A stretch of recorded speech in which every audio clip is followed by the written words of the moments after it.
तो दोनों में है, क्या में भी है पॉलिटेक्निक।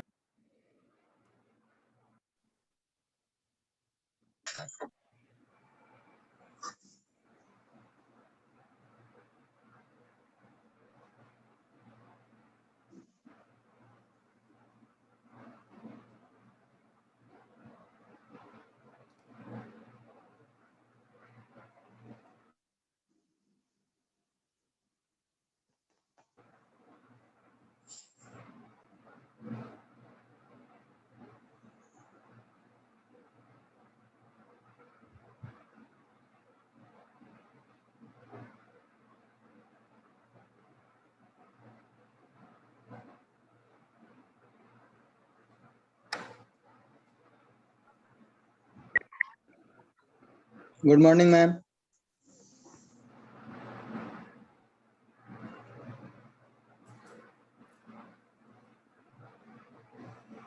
अच्छा, मैं स्ट्रेट लाइन का थोड़ा बहुत आइडिया दे दूँ उसके बाद शुरू करूँ, या फिर जो पैराबोला पढ़ रहे थे उसमें जो कन्फ्यूजन है वो समराइज कर दूँ? बताओ पहले। आप शुरू से पढ़ाइए ना, छोड़िए उसको। शुरू से मतलब कहाँ से? वही स्ट्रेट लाइन से जो मतलब पढ़ाने वाले थे। अच्छा, स्ट्रेट लाइन का जो यूज होना है वो बता के फिर पैराबोला। ठीक।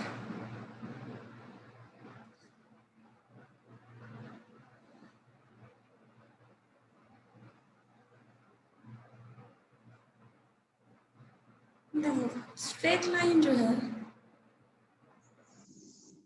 उसमें बहुत सारा फॉर्म है, बहुत सारा इक्वेशन लिखने का तरीका है, 5 तरीका है जो जनरली यूज होता है, वो हम बता देते हैं।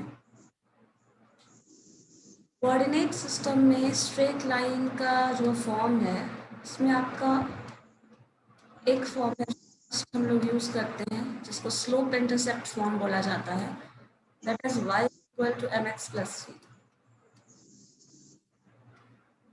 x करते जाओ, y का वैल्यू आधा चला जाएगा, इससे हमें इक्वेशन मिलेगा। इस तरह का इक्वेशन हमें मिल सकता है स्ट्रेट लाइन का। जैसे आप x का कोई वैल्यू पुट करें, x का वैल्यू 1 रखो, y का वैल्यू कुछ आएगा, तो इस तरह से जो इक्वेशन फॉर्म होगा वो हमें इस फॉर्म में मिलेगा। देखते हैं कैसा आता है वो। दूसरा एक फॉर्म है जो जनरली ज़्यादातर यूज होता है, ax प्लस by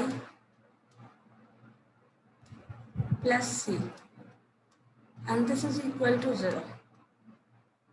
दोनों फॉर्म आपस में इंटरचेंज हो सकता है, इनफैक्ट जितने भी फॉर्म है वो आपस में इंटरचेंज हो सकते हैं। थर्ड फॉर्म एक आपका है जो मैंने टेंजेंट के केस में यूज किया था, that is y minus y1 is equal to y2 minus y1 divided by x2 minus x1 and ये into x minus x1 क्या हुआ, x minus x1, है ना? x1 yes ma'am.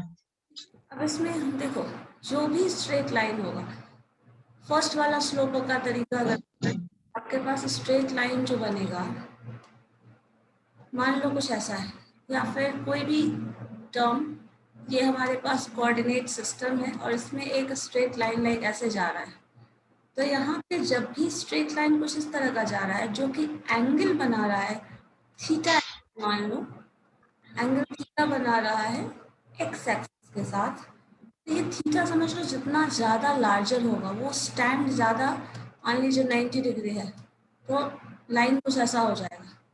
जितना थीटा होगा, जिस तरह का थीटा होगा, उस पर डिपेंड करता है इस लाइन का कैसा है।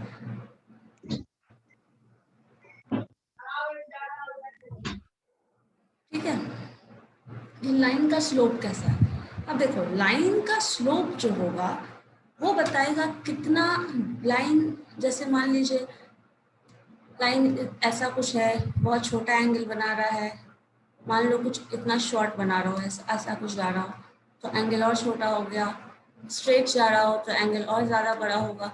तो एंगल से पता चलेगा कि इस लाइन का जो इंक्लाइनेशन है किस तरफ ज्यादा झुका हुआ है और कितना डिग्री का एंगल बना रहा है। इस एंगल के बेसिस पे हम स्लोप डिफाइन करते हैं। जो इंक्लाइनेशन होता है, जो इसका झुकाव होता है, जो ढलाव होता है, जैसे आप सीढ़ी वगैरह में बनाते हैं, स्टेयरकेस में देखते हो ना, जैसे वो एंगल बताता है कि स्लोप कैसा होगा। अब इसी एंगल के बेसिस पे जो डिफाइन होता है उसको हम स्लोप बोलते हैं। उसके लिए जो टर्म यूज होता है, जो नोटेशन डाला जाता है, that is M. And m is equal to, ये m स्लोप किस पे डिपेंड करेगा, कितना है, इस एंगल पे। जितना ज्यादा एंगल होगा स्लोप उतना कम होगा, और जितना कम एंगल होगा स्लोप उतना ज्यादा होगा। तो इस स्लोप को हम डिफाइन करते हैं tan थीटा से। मैम टेन थीटा में थीटा आवाज नहीं आ रही है, लैग हो रही है आवाज। थीटा का मान बढ़ता है ना। हाँ, पता हो सकता है, नहीं भी हो सकता है। अगर पता है तो डायरेक्ट वैल्यू रख लो, नहीं पता है तो निकालना पड़ेगा। लेकिन डिफाइन करेंगे क्योंकि ये एंगल जितना होगा, जैसे सीढ़ी को इमेजिन करो ना, सीढ़ी एकदम स्टैंड हो जाए। आप घर की सीढ़ियां देखे हैं ना, उससे इमेजिन करें, जैसे स्लोप जैसा होगा उस पर डिपेंड करता है इसका स्टैंड कैसा होगा। पूरा ऐसे लेटा हुआ है मतलब 0 डिग्री एंगल, स्टैंड है ऐसे मतलब 90 डिग्री एंगल, इसके बीच में है तो 0 से 90 के बीच में कहीं ना कहीं कुछ एंगल बना रहा होगा। अगर एग्जैक्टली 50% का पार्टीशन कर देता है, दैट मीन्स 45 डिग्री। 45 डिग्री। हाँ, तो वैसे बन सकता है। तो एंगल जैसा रहेगा उसी तरह उसका इंक्लाइनेशन होगा, मतलब झुकाव वैसा ही होगा जितना कि एंगल है। अब टोटली एंगल पे डिपेंड करता है कि इसको क्या बोलेंगे, और उसके लिए जो वर्ड इस्तेमाल करते हैं हम, दैट इज स्लोप। और स्लोप का नोटेशन है m। अब स्लोप जैसा होगा उस पर ये डिपेंड करता है। कभी कभी आपको क्वेश्चन में स्ट्रेट लाइन के फॉर्म में, आपको अभी स्ट्रेट लाइन में डिटेल में पढ़ना नहीं है, नहीं तो अगर स्लोप के फॉर्म में होता तो कभी कभी आपको दिया रहता है कि एंगल थीटा इज मान लो 60 डिग्री, तो यहाँ क्या करोगे, tan 60 का tan 60 का वैल्यू tan 60 का वैल्यू जो होता है वो डालिए, वो और वही चीज यहाँ इक्वेशन पे लिख दोगे आप। ठीक है, क्लियर है ये? Yes ma'am. चलो, अब अगर क्लियर है ना, प्रश्न आप पूछ रहे थे। मैम थोड़ा सीधी वाला क्लियर कीजिएगा। आप क्या करना है? नंबर मैम 3 नंबर में y माइनस वाई डैश लिखे हैं, y1 लिखे हैं या y1 लिखे हैं? हाँ, y माइनस y1 है। y minus y1, okay ma'am. Madam 3 equation है क्या टोटल? अभी पहले हम इस इक्वेशन को डील कर रहे हैं, ये बताओ ये कंफर्म है, क्लियर? यस मैम, तो क्वेश्चन रन करा अब देखो, अब इसमें c जो होता है वो क्या होता है ये भी देख लीजिए। c जो डिस्टेंस होगा कहीं ना कहीं, कहाँ इंटरसेप्ट ये बन रहा है, मतलब ये किस पॉइंट पे कट कर रहा है, तो ये पॉइंट और ये इंक्लाइनेशन दोनों ऐड करके मतलब इस तरह का आपको इक्वेशन मिल गया। ठीक है, ये मिलता है। आप चाहो तो इस इक्वेशन को कभी कभी ऐसे भी लिखा जा सकता है, इस इक्वेशन को हम लिख सकते हैं, जैसे मान लो y माइनस mx कर दें, हम अपोजिट साइड लेकर चले जाएं, माइनस c कर दें इज इक्वल टू 0, लिखा जा सकता है?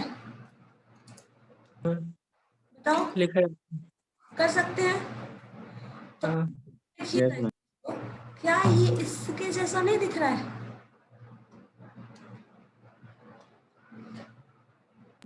बताओ, जिसमें c जो टर्म था वो c आपका कांस्टेंट है, x का जो कोएफिशिएंट है वो यहाँ m है, और y का कोएफिशिएंट इस केस में 1 हो जा रहा है, हो सकता है। तो ये फॉर्म भी हम लिख सकते हैं, ये भी इस्तेमाल किया जा सकता है।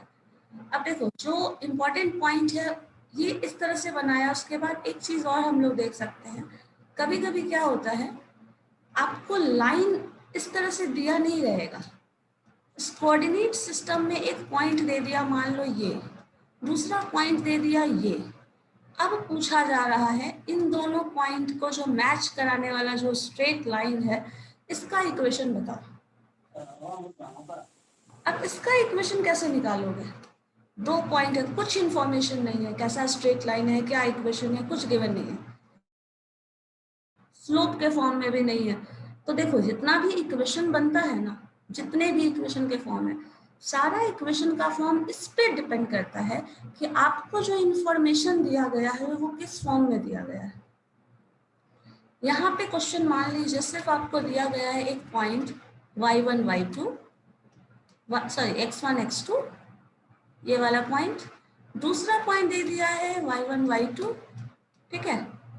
अब इन दोनों पॉइंट के बेसिस पे जो स्ट्रेट लाइन बनेगा मुझे ये बताइए कि वो कैसा होगा, ठीक है। अब देखो इस चीज को थोड़ा ध्यान से समझना, यहाँ पे ये पॉइंट है और यहाँ देखो आपको एंगल दिख रहा है, क्या इसके जैसा कॉन्फ़िगरेशन दिख रहा है यहाँ? Yes ma'am. जहाँ पे ये पॉइंट जो है, सो दिस डिस्टेंस आप इसको मान सकते हैं ये डिस्टेंस x2 है, क्योंकि यहाँ यस मैम, so x2 है इसमें। x2 है, ये डिस्टेंस है वो x1 है। अब अगर मान लो कोई पूछे ये डिस्टेंस क्या है, x2 minus x1। x2 minus x1 होगा। Yes ma'am. डिस्टेंस को आप x2 माइनस x1, इस डिस्टेंस की बात करें y2 minus y1। y2 minus y1। अब मुझे कोई बताएगा इसके हिसाब से कंपेयर करना दोनों को। जब ये सेक्शन, एक मिनट रुक जाओ, ये जो सेक्शन है, ठीक है, वो आपका ये टर्म है x2 माइनस x1। हम यहाँ ग्राफ दोबारा से बना लेते हैं, ये एंगल समझ गए। दिस इज एंगल, ये है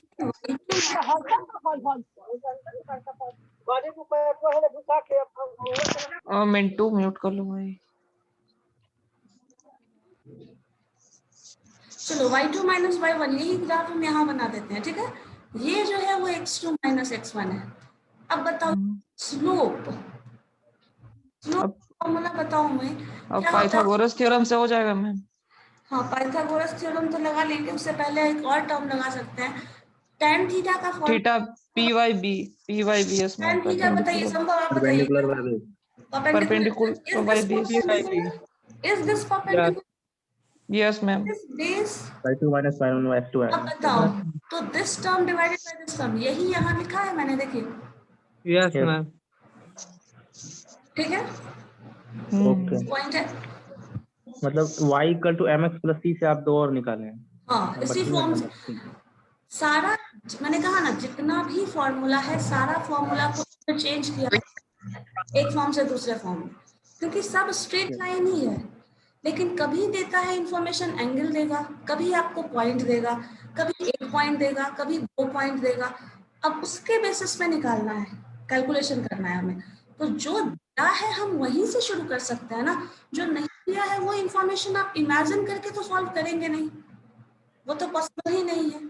तो हमें देखिए जैसे क्वेश्चन में होता है आपके पास क्या दिया हुआ है, आप उसके बेसिस पे निकालो। m जो tan थीटा हम यहाँ डिफाइन कर रहे थे, यहाँ पे भी अगर हम मैच करा लें इसे, यहाँ भी tan theta perpendicular by base निकाल सकते हैं। लेकिन अगर पॉइंट हमें पता होगा तब। Yes ma'am. तो इस केस में क्या होता है, एक पर्टिकुलर पॉइंट दिया रहता है एक्स वाई, मान लो ये एक्स वाई है। तो जब ये एक्स वाई दिया हुआ था हमारे पास, तो हम इस फॉर्म में इक्वेशन ला सकते थे, ये वाला जो फर्स्ट वाला फॉर्म था, क्योंकि एक ही पॉइंट है हमारे पास y, जो स्लोप है वो डाल दोगे, perpendicular y base perpendicular y है, y x हो जाता है, करके सॉल्व कर देंगे। तो ये हमें मिल जाएगा स्ट्रेट लाइन का इस फॉर्म में इक्वेशन।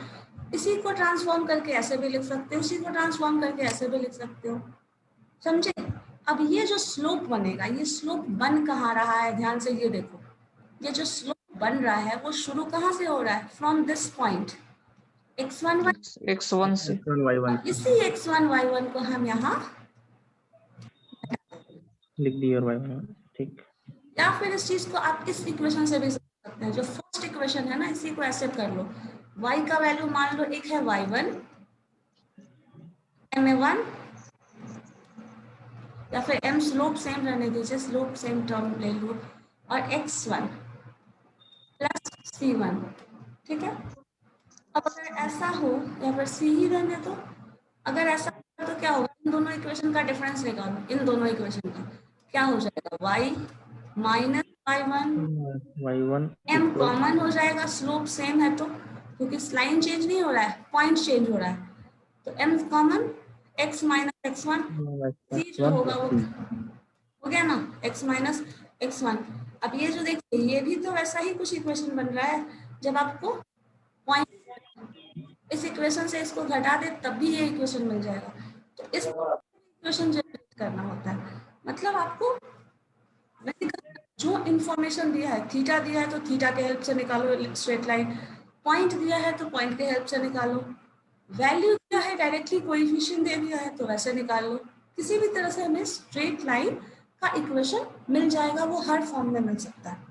और कोई टॉपिक का भी कुछ भी नहीं आप पढ़ेंगे जहाँ पे स्ट्रेट लाइन का मोर और लेस इस्तेमाल नहीं होने वाला।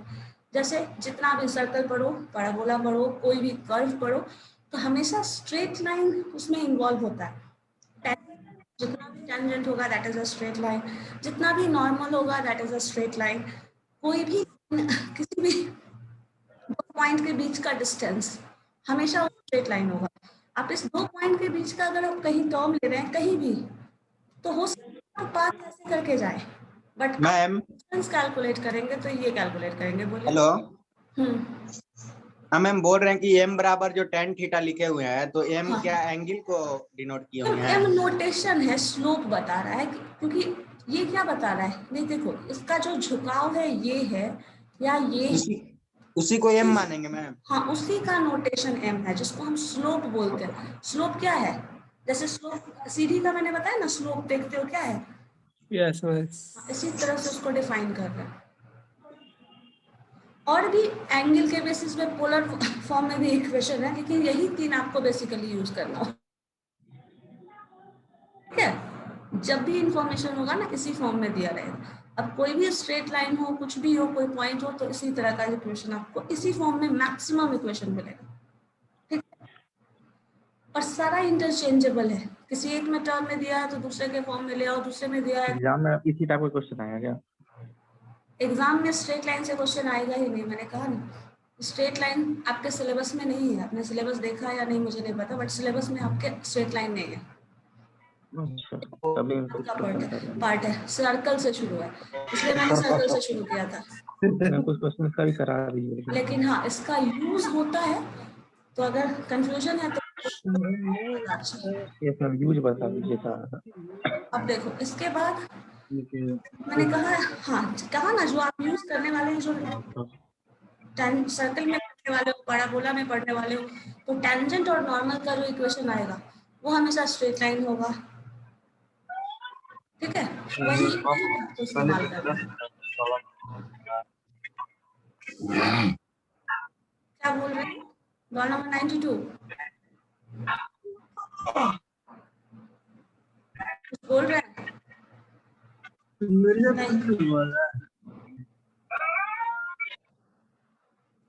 चलो ठीक है। अब देखो इसके बाद स्ट्रेट लाइन इक्वेशन मिल गया हमें।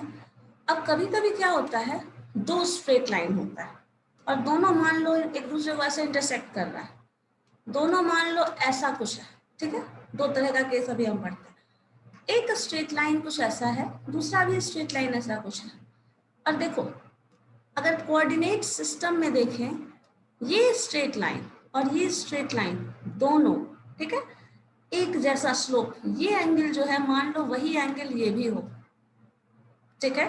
अगर इसका एंगल और इसका एंगल सेम है तो आप बोल सकते हैं y is equal to m, m common है, x प्लस c, मान लो c डिफरेंट हो, c1 हो जाए। और अगर y is equal to m, x का वैल्यू बदल दो, मान लो आपके पास x1 x2 है, ऐसा कुछ है, प्लस c2 हो जाए, तो क्या होता है कि अगर दोनों का स्लोप है इक्वल, तो दोनों एक जैसा, मान लो एंगल सेम है, तो ये एंगल और ये एंगल सेम है, तो इसका जो ढलाव होगा वो क्या होगा, इसके ढलाव के बराबर ही होगा, मतलब क्या होगा, इसका जो स्लोप है उसका भी स्लोप इक्वल होगा ना। अब देखो इसको मैथमेटिकली भी हम देख सकते हैं। मान लीजिए दो स्ट्रेट लाइन है, वो दोनों को इंटरसेक्ट कर रही है, दोनों एक स्ट्रेट लाइन एक दूसरे को इंटरसेक्ट कर रही है, कुछ एंगल है अभी तो तो y2 होगा ना, क्या सेकेंड और y1 हाँ इक्वल डाल दो टू y2 नोटेशन डाल दो, y1 डाल दो। ये एंगल है हमारे पास। अब दो स्ट्रेट लाइन इंटरसेक्ट कर रहा है तो दोनों के बीच कुछ ना कुछ तो एंगल बनेगा। अब मान लीजिए ये एंगल जो है इस तरह का है, या फिर कुछ और भी अगर कोऑर्डिनेट सिस्टम में देखना चाहें तो हम लोग ऐसे भी देख सकते हैं।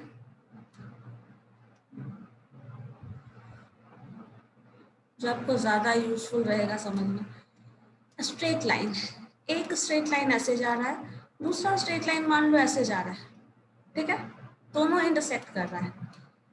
तो ये जो एंगल होगा वो इस स्ट्रेट लाइन का स्लोप है, ये जो एंगल है वो दूसरे स्ट्रेट लाइन का स्लोप है। तो आपको ये याद होगा कि ये जो पॉइंट है, मान लो this is A, this is B and this is C, ठीक है। तो एंगल ए बी सी जो बन रहा है वो क्या होता है, ट्रायंगल बन रहा है। ए बी सी जो है ये ट्रायंगल बनाएगा। यस मैम बना। ट्रायंगल कुछ फॉर्म करेगा। मान लो इसका हम एक नोटेशन डाल दिए, सपोज ये जो एंगल बना रहा है दैट इज θ1, ठीक है। अब यहाँ पे एक टर्म डिफाइन होता है जो आपने 10th 12th में ही पढ़ा होगा, बिलो 10th भी पढ़ा होगा। कभी भी इंटीरियर एंगल, ये एंगल और ये एंगल ट्रायंगल में, ये जो इंटीरियर एंगल होता है एक्सटीरियर एक्सटीरियर एंगल एंगल के बराबर इन होता है। दोनों के सम का सम के एक्सटीरियर। हाँ बराबर होता है। मान लो ये θ1 है, ये सपोज θ2 है, तो इन दोनों का सम जो होगा वो थीटा ये आ जाएगा, 3 के सी बराबर। एंगल के बराबर बाहर होगा। ठीक है बराबर है। ठीक है। तो अब जो थीटा है, आपको पता है कि जो थीटा है वही तो स्लोप है, a plus b equal to theta m है वही स्लोप है। तो यहाँ पे हम कुछ वैसा टेक्निक लगा ले जिससे हमें एंगल मिल जाए। अब मान लो ये एंगल थीटा है, या फिर इसी एंगल को हम थीटा कंसिडर कर लें, क्योंकि ये हमें चाहिए क्यों, दो लाइन के बीच का एंगल तो यही है और यही एंगल इसके भी बराबर होगा। Yes ma'am. लाइन तो स्ट्रेट है। अब ये एंगल और ये एंगल दो एंगल वर्टिकली अपोजिट एंगल से हैं। हाँ इक्वल होते हैं। तो अब इन एक्सटीरियर एंगल और इंटीरियर एंगल का ये कंडीशन है। अब बताओ इस एंगल में से अगर इस एंगल को हम घटा दें तो क्या ये एंगल मिल जाएगा? Yes ma'am. Yes ma'am. इन दोनों का सम ये है, तो इसमें से इसको घटाएंगे तो ये मिल जाएगा। पहले लिख दीजिए ऊपर में एक बार, theta plus θ1 is equal to θ2। चलिए मैं लिख देते हैं। Suppose θ1 plus theta is equal to θ2, yes सही है ना? Yes ma'am. चलो, और θ1 जो है इसको आप लिख सकते हो m1, लिखने तो कोई प्रॉब्लम नहीं है। θ1 no ma'am, slope no ma'am, no. Yes plus m यहाँ लिख दें तब भी कोई प्रॉब्लम नहीं है। अगर हम चाहें तो टू थीटा m2 m2 लिख लें, बिकॉज दोनों टर्म सेम। अब इसमें अगर हमें लगना है, सॉल्व करना है, फर्दर सिंप्लीफाई करना है, तो हम लिख सकते हैं theta is equal to m2। Ma'am theta को m कैसे लिख दिया, वो तो स्लोप नहीं ना है। m स्लोप का नोटेशन होता है, θ1 और θ2 ही है ना सिर्फ स्लोप। जैसे यहाँ पे θ1 और θ2 ही स्लोप है ना सिर्फ। और लास्ट में सिर्फ आप थीटा ही लिख रहे हैं, तो वहाँ पे चेंज नहीं करिए। थीटा तो एंगल हो गया ना मैम। मैम यहाँ पे आप कंसीडर कर रहे हैं ना कि उसका स्लोप m1 और m2 होगा। ये स्लोप कंसिडर कर रहे हैं। स्लोप तो ऐसे भी है ना ये, तो ये थीटा ही रहने दीजिए ना मैम, इसको m से मत। तो थीटा रहने दे। चलो ठीक है। यस मैम, इसको थीटा ही। सपोज थीटा जो हम कैलकुलेट करेंगे रहने दीजिए।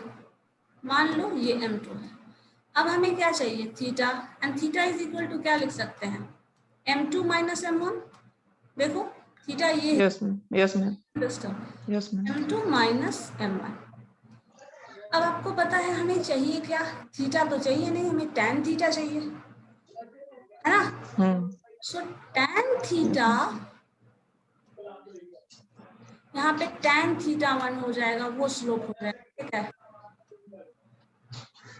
लिख सकते हो, क्योंकि के फॉर्म में ही हम स्लोप डिफाइन करते हैं। ये भी tan आ जाएगा और ये भी tan आ जाएगा, तब हुआ है। हमें tan मैम लेना तब है। तो थीटा भी मैम tan ही होगा ना। हाँ, tan थीटा, थीटा तो सिर्फ एंगल है ना, उसमें tan थीटा डालोगे तो tan थीटा का कोई वैल्यू मिलेगा, समझ रहे हैं? मतलब मैम बाकी सभी तो थीटा ही है, तो अपने थीटा उससे tan स्लोप, लगा देंगे दो में। थीटा स्लोप नहीं ना है रिपू, देखो tan ना। थीटा स्लोप हाँ है ना। थीटा नहीं है, लेकिन स्लोप tan थीटा तो स्लोप है। हाँ, tan थीटा स्लोप है, तो अगर m1 लिख रहे हैं तो हमें tan थीटा 1 लिखना होगा। मैम लेकिन जो एक्सटीरियर एंगल वाला जो मतलब जो हाँ, वो तो ये, दोनों के लिए वैलिड है। हाँ तो वो तो मैम थीटा पे ही सिर्फ वर्क करेगा, ऐसे तो कोई नहीं है कि tan theta 1 plus tan theta is equal to tan theta 2। अच्छा ठीक है, भाई ये भी हमको भी नहीं आ रहा। ये भी कर सकते हैं सिंपली। ओनली मैम एंगल ही m कर सकते हैं m ना। सिर्फ मैंने आपको बताया, सिर्फ उससे रिलेट करने के लिए ये लिखा है, ठीक है। यस मैम, तब तो मैम शायद तीनों को बस। मतलब रिप्लेस करेंगे तब कुछ शायद हो सकता है। चलो अब ये अगर हम निकालें, tan थीटा हमें चाहिए, देन हम क्या निकाल सकते हैं, tan m2, ये tan m2 minus m1। Yes ma'am.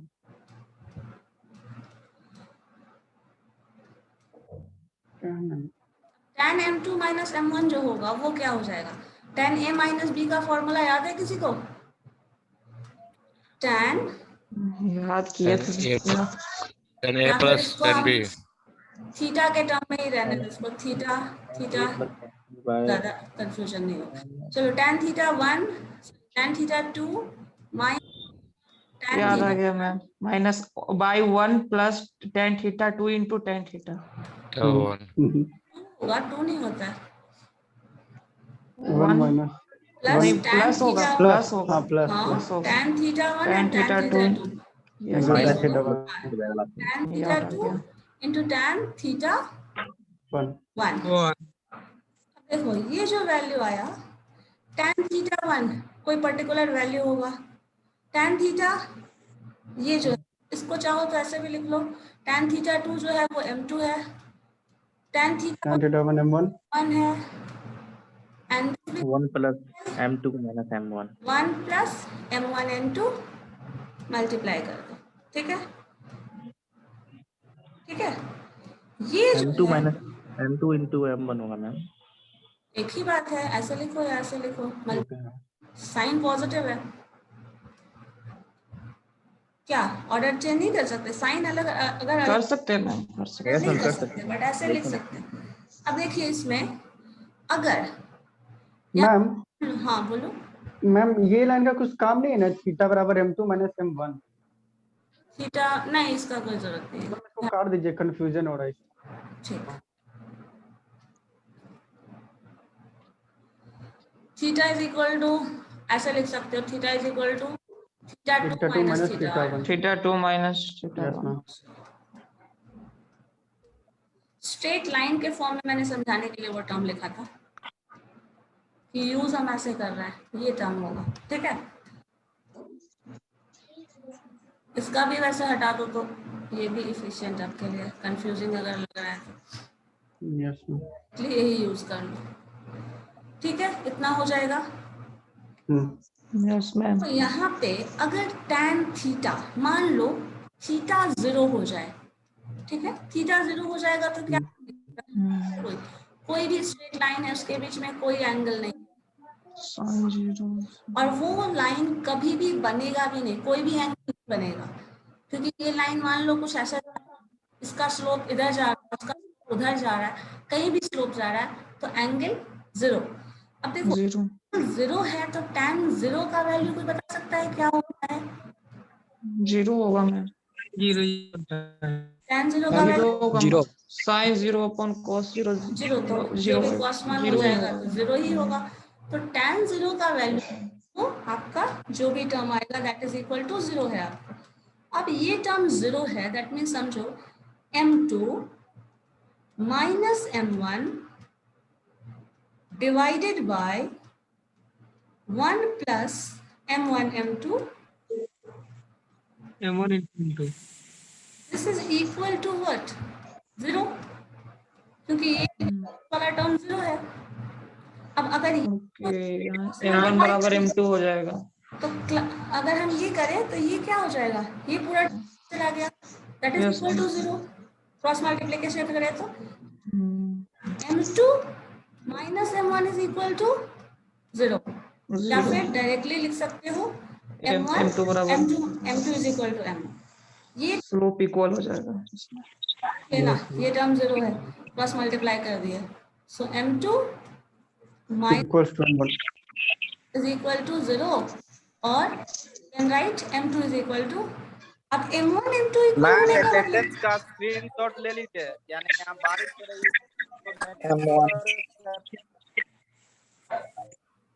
Ma'am m1। अच्छा ठीक है, बन जाएगा अटेंडेंस, डोंट वरी। ये आपका ऐसे भी अटेंडेंस अब जूम पे जाता है, ज्यादा टेंशन नहीं लेने की जरूरत है। हाँ लेकिन हम लोग भी ले लेंगे, बट जरूरत नहीं है।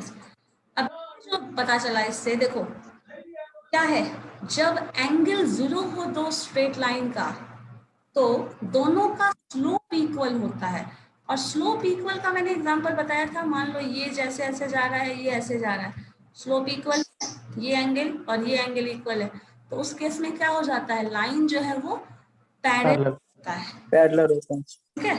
कभी भी अगर स्लोप इक्वल दे दे किसी भी स्ट्रेट लाइन का, तो ये मान लो कि लाइन जो है वो इक्विवेलेंट होता है, पैरेलल होगा। अगर इसी में हम लोग दूसरा प्रॉपर्टी देखते हैं, मान लीजिए दोनों लाइन के बीच का जो एंगल है दैट इज 90 डिग्री, ठीक है। अब 90 डिग्री होगा तो क्या होगा, 1090 डिग्री कर लोगे। जब 1090 होगा तो 1090 डिग्री का वैल्यू याद है किसी को, इनफिनिट।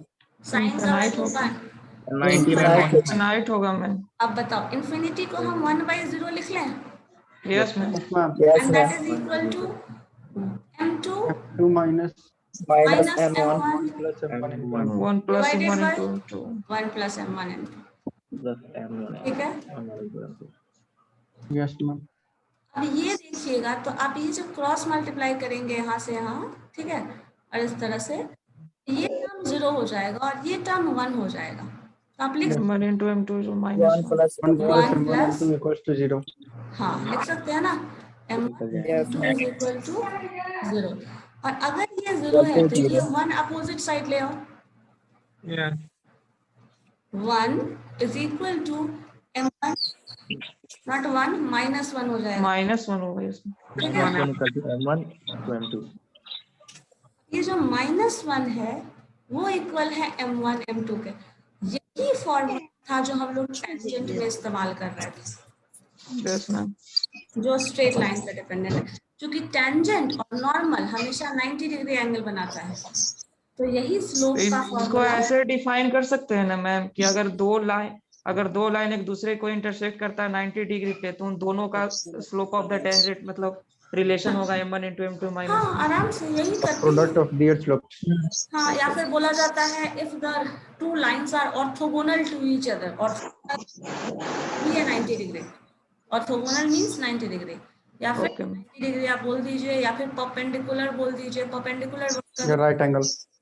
परपेंडिकुलर का मतलब ही वही होता है, दैट मींस अगर स्ट्रेट लाइन है and we are drawing perpendicular on this, then that degree. Perpendicular बोलिए, टेंजेंट और नॉर्मल बोल दीजिए, 90 डिग्री या फिर आप ऑर्थोगोनल, ये सबका मतलब यही है, ऑर्थोगोनल वैलिड है। हाँ, रोल नंबर 82 क्या बोल रहे हैं, ठीक है। और नहीं मैम बोल रहे थे कि ऑर्थोगोनल भी बोल सकते ऑर्थोगोनल वर्ड बोलो, परपेंडिकुलर बोलो, 90 डिग्री बोलो, जो भी बोलो, तीनों इस्तेमाल कर सकते हैं, ठीक है। तो ये स्लोप का रिलेशन है अगर 90 डिग्री होगा। बाकी सारा तो बहुत ज्यादा यूज नहीं होता, आप दो याद रख सकते हैं। पहला वाला केस ये, जब पैरेलल होगा तो ये वाला रिलेशन होगा, ये वाला भी कर सकते हो, ये होगा m2 is equal to m1, और परपेंडिकुलर होगा तो m1 into m2 is equal to minus. Ma'am हाँ, -1 14 जुलाई तक आपका रेगुलर क्लास होगा, मतलब एवरीडे? नहीं नहीं वैसे नहीं होगा, अल्टरनेटिव नहीं होगा। तो वो मैसेज आया था मैम, नहीं सर ने रिकरिंग मीटिंग शेड्यूल कर दिया ना, तो वो डेली रेकर करने वाला कर दिया है, इसलिए ऐसा हो रहा है, बट वो अल्टरनेटिव भी रहेगा, ठीक है। ओके। क्लियर है ये सारा कॉन्सेप्ट, एंगल, स्ट्रेट लाइन का इक्वेशन और all? Yes ma'am. Yes ma'am. Yes ma'am. Yes ma'am. इसके बाद हमें एक फॉर्मूला देखना है। जैसे मान लो एक स्ट्रेट लाइन है और एक पॉइंट है, कभी कभी ऐसा भी इक्वेशन होता है कि स्ट्रेट लाइन, तो स्ट्रेट लाइन जब भी होगा ना, कभी भी स्ट्रेट लाइन होगा तो इसका कोई इक्वेशन होगा। जैसे मान लो यहाँ पे इक्वेशन होगा y = mx + c, क्योंकि स्ट्रेट लाइन का इक्वेशन, क्योंकि स्ट्रेट लाइन तो कोई पॉइंट नहीं है जिसके बारे में बता दिया जाए दिस इज 3 4 दिस इज 5 6, ऐसा कुछ नंबर दे दिया जाए कि ऐसा है, ये तो नहीं बोल सकते हम। तो स्ट्रेट लाइन का इंफॉर्मेशन जब भी होगा ना, तो वो हमेशा किसी न किसी फॉर्म में इक्वेशन होगा। जैसे आप जो इक्वेशन पढ़े हो किसी के फॉर्म में इक्वेशन होगा। दूसरा जो पॉइंट है, मान लो एक्स वाई, ठीक है। मैम आवाज नहीं आ रहा। नेटवर्क एरिया में है, आवाज आ रहा है। आवाज नहीं आ रहा है। प्रॉब्लम तेरा हम लोगों नेटवर्क को आ रहा है मैम। आ रहा है। जो भी बहुत है आजकल। आ रहा है मैम। चलो देखो, अब क्या है ना, एक स्ट्रेट लाइन और एक पॉइंट में रिलेशन पूछ रहे हैं। देखो ये डिस्टेंस कभी अगर आपसे पूछ दिया जाए तो इसके लिए भी एक फॉर्मूला है। मतलब व्हेन स्ट्रेट लाइन का इक्वेशन गिवन हो और एक पॉइंट गिवन हो, तब हमारे पास एक तरीका होता है हेलो कि हम इसका डिस्टेंस निकाल सकें। हेलो। हाँ बोलिए, आवाज नहीं आ रही है? हाँ सोनू बोलो।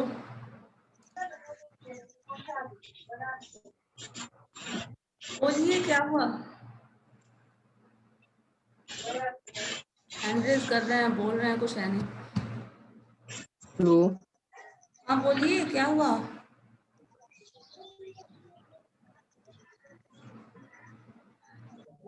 आवाज लगता मैम नहीं आपका जा आवाज रही। नहीं आ रहा है। हाँ मुझे समझ में आ गया। चलो देखो, अगर ax + by + c = 0 ऐसा कोई इक्वेशन है क्या? ठीक है, हमारे पास एक इक्वेशन है स्ट्रेट लाइन का। दूसरा हमें एक्स वाई का, एक्स वाई का मान लो कोई पॉइंट है एक्स वाई या फिर एक्स नॉट वाई नॉट, कोई पर्टिकुलर पॉइंट ले लो X naught Y naught. X naught Y naught x1 y1 का मतलब है पर्टिकुलर पॉइंट, इस तरह से हम ले सकते हैं। और एक्स वाई मैम रिपीट कर दीजिए। जनरली हम यूज करते हैं, ठीक है।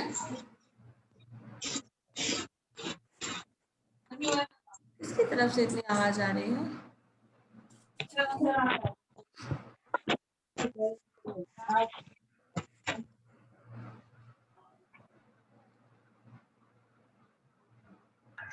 मैम रिपीट कर दीजिए।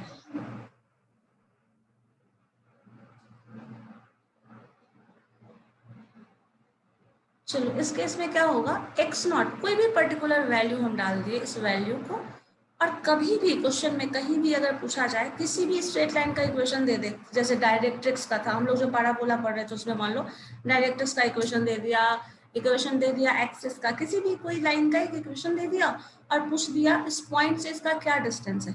अगर ऐसा क्वेश्चन होता है तो उसका फॉर्मूला होता है डिस्टेंस जो आप डी कैलकुलेट करेंगे that is equal to a mod of distance होता है ना, तो डिस्टेंस इज ऑलवेज पॉजिटिव क्योंकि डिस्टेंस नेगेटिव नहीं होता।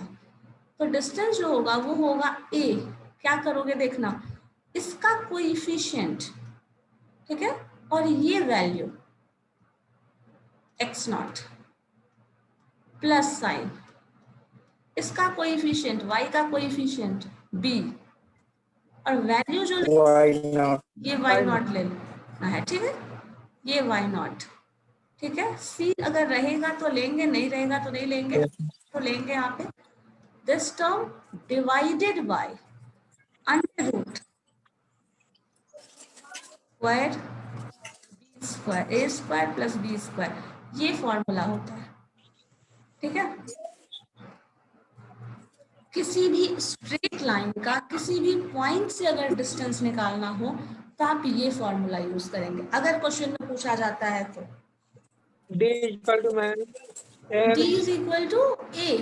एक इसका इक्वेशन, स्ट्रेट लाइन का इक्वेशन लेना है आपको। जो इक्वेशन है, x को रिप्लेस कर देना है x के गिवन वैल्यू से, y को रिप्लेस कर देना है y के गिवन वैल्यू से। ठीक है, ये वैसे का वैसे रहेगा। क्या? हाँ, a वही रहेगा। जैसे मान लो एक एग्जांपल ले लो, 3x प्लस 4y। मान लीजिए आपके पास इक्वेशन है 4y प्लस 6। मान लो ये स्ट्रेट लाइन का इक्वेशन है, ठीक है। और पॉइंट से डिस्टेंस मान लो 4 और 8, ये पॉइंट से डिस्टेंस पूछ रहा है। क्या करोगे आप? d निकालोगे, 4 into 3। हाँ 4 इंटू 3 इंटू 4, 4 इंटू 3, 4 इंटू 3 मतलब लिख देते हैं डायरेक्टली हम 12 plus sign 4 into 8 32 plus c बताओ 6 है, डिवाइडेड बाय अंडर रूट, यहाँ सब पॉजिटिव ही आएगा। 3 का स्क्वायर 3 का स्क्वायर 9 प्लस और 4 स्क्वायर 16। Yes ma'am. जो आएगा ना वो डिस्टेंस होगा इस स्ट्रेट लाइन। मान लो ये इक्वेशन स्ट्रेट लाइन का है, ये पॉइंट जो है वो ये दिया हुआ है, तो ये आपका 4 प्लस 16 ये फॉर्मूला होता है। ठीक है, जो आया 25 है, 5 को डिवीजन में 5 लिख लोगे रूट हटा के, और ऊपर क्या बचता? एक की जगह 3 ना होगा मैम, 4 की जगह 3 लिखे थे ना। 3 और 4 देखो ना, ये दोनों मल्टीप्लाई कर रहे हैं। रूट अंडर में नीचे मैम। मैम यानी अच्छा, 8 स्क्वायर की जगह 9 9 हो जाएगा। 9 और 16 ऐड करेंगे 25। अच्छा 5 ही आएगा, 5 आएगा। मैंने लिख दिया यहाँ पे गलत। हाँ मैम हाँ बोलिए। ये जो फॉर्मूला बताया प्लेन में पढ़ना था ना हम लोग को 12 में, तो याद आ रहा था। हाँ पढ़ना था, 11th में पढ़ना था, उसके पहले भी। Distance of a point from the given plane, from given line to point, distance from a point to a straight line, तब ये पता चलेगा। इससे क्या पता चल रहा है कि ये जो डिस्टेंस है वो क्या है, और ये न्यूमेरिकल वैल्यू मिल रहा है ना। 50/5 होगा, 50/5 इक्वल टू 10 हो जाएगा। 10 सिंपली आपका 10 जो वैल्यू आया, that is the distance between. ये तभी यूज होता है ना जब आपको एक वैल्यू पॉइंट में हो और दूसरा वैल्यू स्ट्रेट लाइन हो, तभी ये वैलिड है। बाकी केसेस में हमको इसका इस्तेमाल नहीं करना। यहाँ मैंने मॉड नहीं दिया, मॉड दे दो या नहीं दो कोई फर्क नहीं पड़ता, यहाँ तो फर्क नहीं पड़ता because this is a positive value. ठीक है, लेकिन यही तरीका है। अब इन्हीं सब टर्म्स का हम लोग यूज कर रहे थे वहां पे, इससे ज्यादा टर्म्स तो आपको यूज नहीं करना है, और ये सब पहले ही पढ़ना था। ये आपके मैम। हाँ बोलो मैम, अगर मतलब नेगेटिव वैल्यू भी रहेगा तो मोड पॉजिटिव कर देगा ना। हाँ हाँ, क्योंकि डिस्टेंस कभी नेगेटिव नहीं होता ना। Yes ma'am. मान लीजिए -10 अगर आ रहा है तो उसको 10 ही लिखना होगा। 10 आएगा तो 10 ही लिखेंगे। पॉजिटिव हो जाएगा -10 आ रहा है तो तब भी 10 ही लिखेंगे बिकॉज डिस्टेंस, क्योंकि वो मोड से निकल रहा है। नेगेटिव नहीं हो सकता। हाँ डिस्टेंस करने वो भी नेगेटिव। Okay ma'am. -1 आदमी जिस तरह से होता है ना वैसे नहीं हो सकता ना, लाइक सही कुछ डिस्टेंस है, कोई भी डिस्टेंस आप कवर करो, लेफ्ट जाओ राइट जाओ, डिस्टेंस तो कवर कर रहे हो ना, वो डिस्टेंस उतना ही, डिस्टेंस नेगेटिव नहीं होता। ठीक है, और यहाँ से आपसे यही पूछेगा, इसमें क्वेश्चन यही रहेगा, find the distance between equation of this, मतलब स्ट्रेट लाइन एंड पॉइंट, तब आप क्या। ठीक है, मैं कुछ क्वेश्चन भी इसका करवा दीजिएगा। इस पे क्वेश्चन क्या ऐसा ही क्वेश्चन बनेगा ना, जैसे ये इक्वेशन है, लाइन है। ठीक है, तो कल कुछ और पढ़ाइएगा।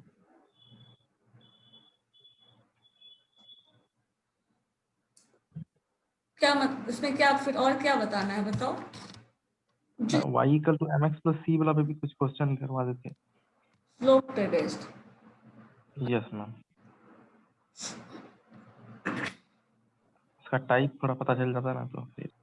ठीक है ठीक है, मैम सिलेबस में नहीं है ना हम लोग? ऐसे सिलेबस में नहीं है वो, मैंने आप लोगों को बुक फॉरवर्ड किया है ना, उसमें देख सकते हैं। पढ़ना है सिर्फ उस पोर्शन को देखो, बहुत ज़्यादा टाइम देने की ज़रूरत नहीं है आप लोगों को, क्योंकि बहुत कुछ पढ़ना है ना, अभी जो मेजर पोर्शन पढ़ना है वो तो बाकी है ना। Yes ma'am. लेकिन आप देखिए, अगर प्रॉब्लम होगी तो बता दूंगी, ठीक है? या फिर तो देखते हैं, होगा तो कल बुक से ही फिर क्वेश्चन भी थोड़ा बहुत करा दूंगी। ठीक है मैम मैथ वाला क्लास अब डेली होगा क्या? नहीं नहीं, डेली नहीं होगा, वो गलती से चला गया है। मैम